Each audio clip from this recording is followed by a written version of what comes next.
ഇന്ത്യയിലെ ഈ തെരഞ്ഞെടുപ്പ് ഫലങ്ങൾ ഇന്ത്യൻ ജനാധിപത്യത്തെ ശക്തിപ്പെടുത്തുകയാണ്. മൂലധനത്തിന്റെ ആവശ്യങ്ങൾക്ക് ഉദാരമായ ഒരു സമീപനം അനുവദിച്ചു കൊടുത്ത മോഡി ഗവൺമെന്റ് യുഗം അവസാനിച്ചു. മാധ്യമങ്ങളെ പൂർണ്ണമായി കയ്യിലെടുത്തുകൊണ്ട് ജനങ്ങളുടെ ബോധത്തെ മസ്തിഷ്ക പ്രക്ഷാളനം ചെയ്ത നമ്മുടെ 2-3 മാസക്കാലത്തെ പ്രത്യേകിച്ചുള്ള അനുഭവം 1977 അടിച്ചമർത്തി ഭരിച്ച അടിയന്തരാവസ്ഥ കാലഘട്ടത്തിലെ ഒരു ജനതയാകെ വിചിമ്രതമായി എണീറ്റപ്പോൾ ഇന്ത്യയിൽ ആകെ ഉണ്ടായ മാറ്റം വളരെ വലുതാണ്. 18ാം ലോക്സഭാ തെരഞ്ഞെടുപ്പിന് ശേഷമുള്ള ഇന്ത്യൻ രാഷ്ട്രീയ സാഹചര്യം പല വിധാനങ്ങളിൽ നമുക്ക് ചർച്ച ചെയ്യേണ്ട സാഹചര്യമാണ്. ഒന്നാമതായി, ആഗോളതലത്തിൽ ഈ തെരഞ്ഞെടുപ്പ് ഫലം ഉണ്ടാക്കിയിട്ടുള്ള വളരെ വ്യാപകമായ അനുകൂലമായ ഇന്ത്യൻ ജനതയുടെ ജനാധിപത്യ പ്രക്രിയയിലെ ഈ തെരഞ്ഞെടുപ്പിലുള്ള പങ്കാളിത്തവും ഫലങ്ങളും അവർക്കുണ്ടാക്കിയിട്ടുള്ള ഒരു ഊർജ്ജസ്വലതയാണ്. അതിന് കാരണം ലോക രാഷ്ട്രീയത്തിൻ്റെ ഇന്നത്തെ ഒരു പ്രത്യേക നിലയിൽ രാഷ്ട്രീയ പ്രക്രിയ കൂടുതൽ വലത്തോട്ട് പോകുന്നു എന്നൊരു നില പരക്കെ ചർച്ച ചെയ്യപ്പെടുന്നുണ്ട്. രാഷ്ട്രീയ പ്രക്രിയ വലത്തോട്ട് പോകുക എന്ന് പറഞ്ഞാൽ സമൂഹത്തിലെ ചേരിതിരിവിനകത്ത് നിഷേധാത്മകമായ ഘടകങ്ങൾക്ക്, നാം വികസിപ്പിച്ച മാനുഷിക മൂല്യങ്ങൾക്ക്, ജനാധിപത്യ സംവിധാനങ്ങൾക്കെല്ലാം വലിയ ശോഷണം സംഭവിക്കുകയും സമൂഹങ്ങളിലെ ഭിന്നതകൾക്ക് കൂടുതൽ പ്രാധാന്യം കൊടുത്ത് വംശീയവും ദേശീയവും നിറബദ്ധവുമായ രാഷ്ട്രീയത്തെ പ്രോത്സാഹിപ്പിക്കുകയും ചെയ്യുന്ന പ്രക്രിയയാണത്. യൂറോപ്പിലെ ഒരുപാട് നാടുകളിൽ ഇപ്പോൾ നവഫാസിസത്തിന് മുൻകൈ കിട്ടുന്ന അനുഭവങ്ങൾ നമ്മൾ കാണണം. ആശങ്കയോടുകൂടി അമേരിക്കൻ തെരഞ്ഞെടുപ്പിനെ ലോകം ശ്രദ്ധിക്കുന്നതും ഈ ഒരു സാഹചര്യത്തിലാണ്. അങ്ങനെയിരിക്കെ ഇന്ത്യ ലോകത്ത് ഏറ്റവും അധികം ആളുകൾ പങ്കാളികളായ തെരഞ്ഞെടുപ്പാണ് ഇന്ത്യൻ തെരഞ്ഞെടുപ്പ്. 64 കോടി മനുഷ്യരാണതിൽ വോട്ട് രേഖപ്പെടുത്തിയത്. അത് അത്യപൂർവമായ ഒരു വലിയ നേട്ടമാണ്. ആ ജനാധിപത്യ പ്രക്രിയക്കകത്ത് ഫലങ്ങൾ വരുമ്പോൾ ഇന്ത്യൻ സമൂഹം ഏറ്റവും കൂടുതൽ വിഷമിച്ചിരുന്ന ഒരു കാര്യം ഇന്ത്യ എന്ന ആശയത്തെ തന്നെ അരക്കിട്ടുറപ്പിക്കുന്ന ഭരണഘടനയ്ക്ക് സംഭവിക്കുന്ന തകർച്ചയായിരുന്നു.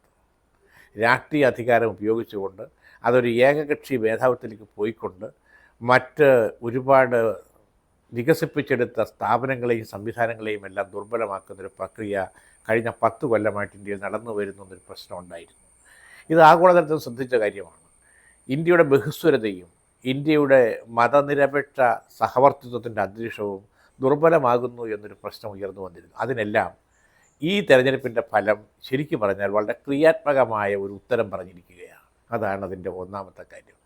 സമാന്തരമായി ആഫ്രിക്കൻ ഭൂഖണ്ഡത്തിലുണ്ടായിട്ടുള്ള തെക്കേ ആഫ്രിക്കയുടെ തെരഞ്ഞെടുപ്പ് ഫലങ്ങളും നിലവിലുണ്ടായിരുന്ന ANC-ക്ക് ഒരുപാട് പരിക്കേൽപ്പിച്ചതാണ് ആ തെരഞ്ഞെടുപ്പിൻ്റെ ഫലമെങ്കിലും ജനാധിപത്യ പ്രക്രിയയ്ക്ക് ആക്കം കൂട്ടുന്ന ANC-ക്ക് പോലും വീണ്ടും വിചാരത്തിന് ഇടയാക്കുന്ന ഫലമാണത്.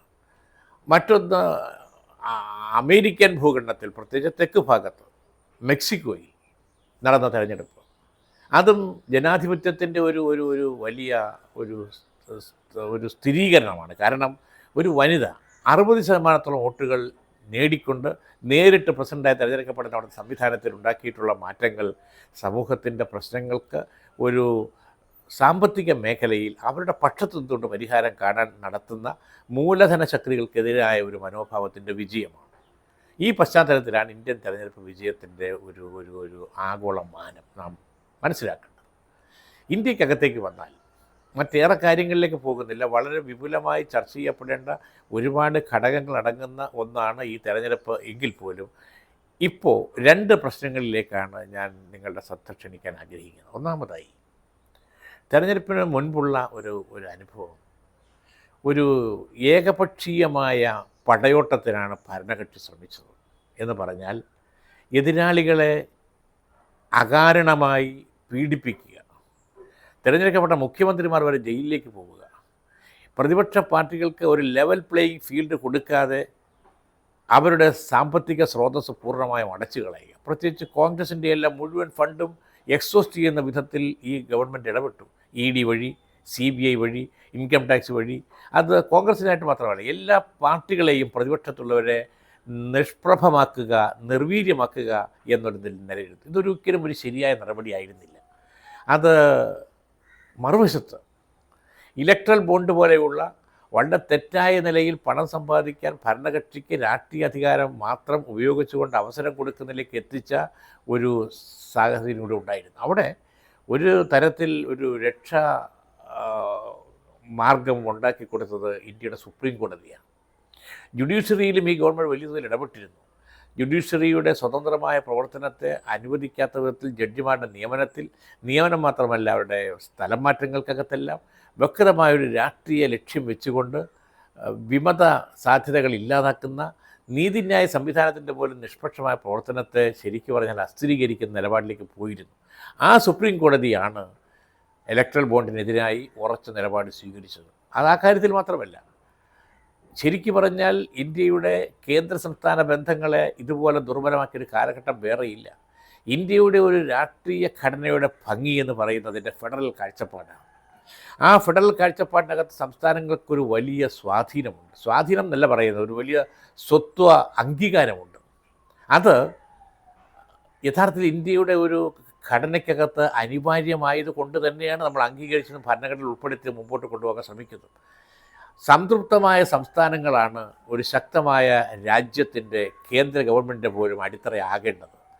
സംസ്ഥാനങ്ങളുടെ സംതൃപ്തിക്ക് ആവശ്യമായ രാഷ്ട്രീയ അധികാരങ്ങളും ആ അധികാരം ഉപയോഗിച്ച് നിർവഹിക്കുന്ന കാര്യങ്ങൾക്ക് ആവശ്യമായ സാമ്പത്തിക വിഭവങ്ങളും കൊടുക്കുന്ന ഒരു സന്തുലനം വേണമെന്നുള്ളൊരു സ്ഥാനത്ത് ഇന്ത്യയിൽ സംസ്ഥാന ഗവൺമെൻറ്റുകൾ ഡൽഹിയിൽ സമരം ചെയ്യുക, സംസ്ഥാന ഗവൺമെൻറ്റുകൾ നിരന്തരമായി ഈ ആവശ്യങ്ങൾ ഉന്നയിക്കാൻ നിർബന്ധിക്കപ്പെടുക, പ്രത്യേകിച്ച് GSTക്ക് ശേഷമുള്ള പുതിയ കാലത്ത് വിഭവങ്ങളില്ലാത്തതിലേക്ക് എത്തുന്ന ഒരു സാഹചര്യത്തിൽ ശ്വാസം മുട്ടിയ സംസ്ഥാനങ്ങൾ നിത്യനിദാനത്തിന് പോലും പ്രയാസപ്പെട്ടു. ഈ സാഹചര്യത്തിലാണ് ഇന്ത്യൻ സുപ്രീം കോടതി കേന്ദ്ര സംസ്ഥാന ബന്ധങ്ങളെ യാഥാർത്ഥ്യബോധത്തോടെ കാണാനും സംസ്ഥാനങ്ങൾക്ക് ശ്വാസം വിടാൻ അവസരം വേണമെന്നും അനുശാസിക്കുന്ന ഒരു തീരുമാനം കേരള ഗവൺമെൻറ്റിൻ്റെ ഒരു ഹർജിയിന്മേൽ തീർപ്പാക്കിക്കൊണ്ട് പറഞ്ഞത്. അപ്പോൾ ഞാൻ പറയുന്നത്, കേന്ദ്ര സംസ്ഥാന ബന്ധങ്ങളുടെ ഒരു വലിയ നിഷേധാത്മക സാഹചര്യം ഇന്ത്യയിൽ നിലനിന്നിരുന്നു. ഈ തെരഞ്ഞെടുപ്പിൻ്റെ ഒരു പ്രത്യേകത പ്രാദേശിക പാർട്ടികൾ ഉണ്ടാക്കിയിട്ടൊരു വിജയമാണ്. അതിപ്പോൾ ഭരണമുന്നണിക്ക് നേതൃത്വം കൊടുക്കുന്ന BJPക്ക് സ്വന്തമായി ഭൂരിപക്ഷം കിട്ടാതിരിക്കെ തന്നെ അവർക്ക് മുൻപോട്ട് പോകണമെങ്കിൽ ഇതുവരെ പറഞ്ഞ ഏക പാർട്ടി ആധിപത്യത്തിൻ്റെ തെറ്റുകൾ ഉപേക്ഷിച്ചുകൊണ്ട് വേണമെങ്കിൽ ഈ പാർട്ടികളുടെ പ്രാദേശിക പാർട്ടികളുടെ നിലപാടുകളെ കൂടി സ്വീകരിച്ച് ഒരു രീതി കൈക്കൊള്ളാം.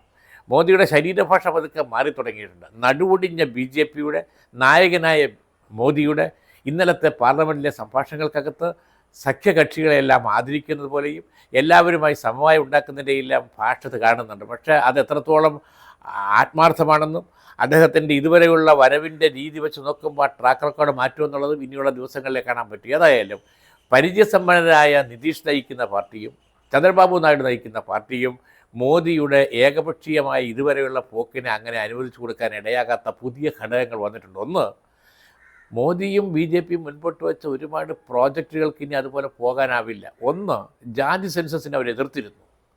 ഇന്ത്യൻ സമൂഹത്തിൻ്റെ ഇതുവരെയുള്ള ഒരു വരവിൽ സാമൂഹ്യ സമത്വത്തിന് വേണ്ടിയുള്ള നമ്മുടെ ഭരണഘടനാ കൽപ്പിതമായ കാഴ്ചപ്പാടുകളെ നടപ്പാക്കിയെടുക്കണമെങ്കിൽ ഇന്നത്തെ യാഥാർത്ഥ്യം വീണ്ടും പരിശോധിക്കണം. അതിന് സെൻസസ് ജാതിയടിസ്ഥാനത്തിൽ വേണമെന്നൊരു ആവശ്യം ഉയർന്നു വന്നിട്ടുണ്ട്.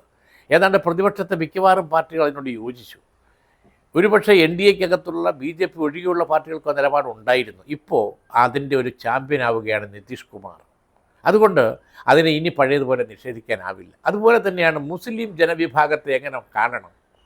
വളരെ സർഗാത്മകമായൊരു സമീപനം സ്വീകരിക്കേണ്ട ആ യാഥാർത്ഥ്യത്തോട് തികച്ചും തെറ്റായ നിലപാട് സ്വീകരിക്കുക മാത്രമല്ല, അവരുടെ ശത്രുക്കളെപ്പോലെ കണ്ടുകൊണ്ടുള്ള നിരന്തരം നിലപാട് പ്രധാനമന്ത്രി സ്വീകരിച്ചിരുന്നു.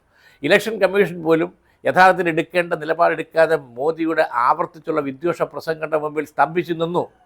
ഒരു രാജ്യത്തെ ജനങ്ങളെ നോക്കിക്കൊണ്ട് അവരെ രണ്ടാക്കി തിരിച്ച് മുസ്ലിം വിരുദ്ധത നിരന്തരം പ്രസംഗിക്കുന്നൊരു ഭരണാധികാരിയായി മോദി മാറിയിരുന്നു. ഇപ്പോൾ ചന്ദ്രബാബു നായിഡു സംസ്ഥാനത്ത് 4% റിസർവേഷൻ മുസ്ലിങ്ങൾ കൊടുക്കണമെന്നുള്ള അദ്ദേഹത്തിൻ്റെ പാർട്ടി നിലപാട് ആവർത്തിക്കുകയും ഇനിയും ചെയ്യുമെന്ന് മുഖ്യമന്ത്രിയായിട്ട് സ്ഥാനമേൽക്കാൻ പോകുന്ന അദ്ദേഹം പറയുകയും ചെയ്യുമ്പോൾ BJPയുടെ മുസ്ലിം വിരുദ്ധതയുടെ പഴയ പ്രസംഗത്തിൻ്റെ ആവേഗം ഇനി ഉണ്ടാവുക സാധ്യമല്ല. അത്രത്തോളം ഇന്ത്യയിലെ ഉയർന്നു നിൽക്കുന്ന കേന്ദ്ര സംസ്ഥാന ബന്ധങ്ങളാണെങ്കിലും ന്യൂനപക്ഷത്തിനെതിരായ ആക്രമണമാണെങ്കിലും സാമൂഹ്യ വിഭാഗങ്ങളിലെ ഏറ്റവും അധസ്ഥ വിഭാഗങ്ങളുടെ ഉയർച്ചയ്ക്ക് വേണ്ടിയുള്ള യാഥാർത്ഥ്യബോധത്തിന് വേണ്ടി തയ്യാറാക്കേണ്ട ജാതി സെൻസസ് ആണെങ്കിലും ഒരു പുതിയ മാനത്തിലേക്ക് മാറുകയാണ്. അതുകൊണ്ട് ഇന്ത്യയിലെ ഈ തെരഞ്ഞെടുപ്പ് ഫലങ്ങൾ ഇന്ത്യൻ ജനാധിപത്യത്തെ ശക്തിപ്പെടുത്തുകയാണ്. ശരിക്കു പറഞ്ഞാൽ ഇടക്കാലത്ത് നഷ്ടപ്പെട്ടത് തിരിച്ചു പിടിക്കുന്ന ഒരു ഡെമോക്രാറ്റൈസേഷൻ അല്ലെങ്കിൽ മോഡി നടപ്പാക്കിയ ഡെമോക്രാറ്റൈസേഷനെ ചെറുക്കുന്ന ഒരു പുതിയ ഉള്ളടക്കം ഈ തെരഞ്ഞെടുപ്പിൻ്റെ ഫലങ്ങൾ ഉണ്ടായിട്ടുണ്ട്. തീർച്ചയായും അത് വരും ദിനങ്ങളിലെ സംഭവവികാസങ്ങളുമായി ചേർത്ത് നമുക്ക് മുൻപോട്ട് കൊണ്ടുപോകാൻ കഴിയേണ്ട ഒന്നാണ്. മറ്റൊന്ന്, ഈ തെരഞ്ഞെടുപ്പ് ഫലങ്ങളുടെ പിന്നിൽ പ്രവർത്തിച്ച ചാലകശക്തികൾ എന്താണ്? ശരിക്കു പറഞ്ഞാൽ ജനചിന്തയെ അട്ടിമറിക്കാൻ സംഘടിതമായ ശ്രമം ഇതുപോലെ നടന്നിട്ട് ലോകാനുഭവമില്ല.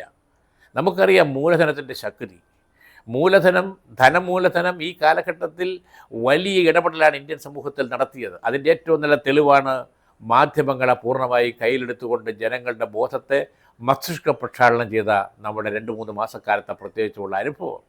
ബോധപൂർവം ഒരു പ്രത്യേക അജണ്ടയിലേക്ക് ജനങ്ങളുടെ ചിന്തയെ കൊണ്ടുപോകാൻ വേണ്ടി ധനമൂലധനം നടത്തിയ ഭ്രാന്തമായ ഇടപെടലാണ് മാധ്യമത്തെ ആകെ വിഴുങ്ങാൻ BJPക്കും RSSനും അവസരം കൊടുത്തത്.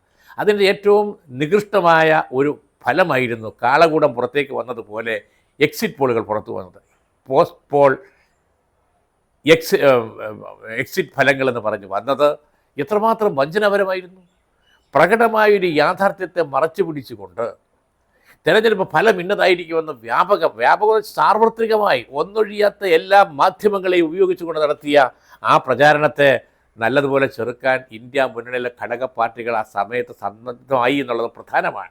അവർ നല്ല മനസ്ഥൈര്യം കാണിച്ചു. ആ പ്രത്യുൽപ്പന്ന മതിത്വത്തെ മാനിക്കുകയും വേണം. അവർ എക്സിറ്റ് പോളുകൾ തെറ്റായിരിക്കുമെന്ന് പറയുമ്പോൾ അത്ര വലിയ ടേക്കേഴ്സ് ഒന്നും അതിലുണ്ടായിരുന്നില്ല. പക്ഷേ സത്യം എന്തായിരുന്നു? സത്യം മറിച്ചു വന്നു. യഥാർത്ഥത്തിൽ ജനവിധിയെ അട്ടിമറിക്കാൻ നടത്തിയിട്ടുള്ള മാധ്യമ ലോകത്തിൻ്റെ സംഘടിതമായ ഒരു ശ്രമം മൂലധനത്തിന് വേണ്ടിയായിരുന്നു. അത് നമ്മൾ പ്രതീക്ഷിക്കണം. പക്ഷേ അതിനെ ചെറുക്കാൻ ഇന്ത്യൻ ജനതയ്ക്ക് കഴിഞ്ഞു. ഇന്ത്യക്ക് അങ്ങനെ ആന്തരിക ശക്തിയുണ്ട്.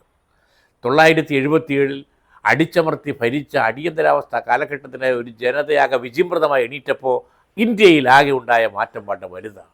അതുപോലെ തന്നെ അല്ലെങ്കിലും ഇത്തവണയും ഉണ്ടായിട്ടുള്ളത് വലിയ മാറ്റമാണ്. അതുകൊണ്ട് ഈ നേട്ടം യഥാർത്ഥത്തിൽ എങ്ങനെ വന്നു എന്ന് ചോദിച്ചാൽ ജനങ്ങളുടെ ഇടപെടലാണ്. ജനങ്ങളുടെ ഇടപെടലെന്ന് പറയുന്നത് ഒരു പൊതു വർത്തമാനത്തിൽ അവസാനിക്കുന്നതല്ല. അത് ഈ കഴിഞ്ഞ 10 കൊല്ലം നടന്ന പ്രക്ഷോഭ സമരങ്ങളുടെ ഒരാകത്തുകയാണ്.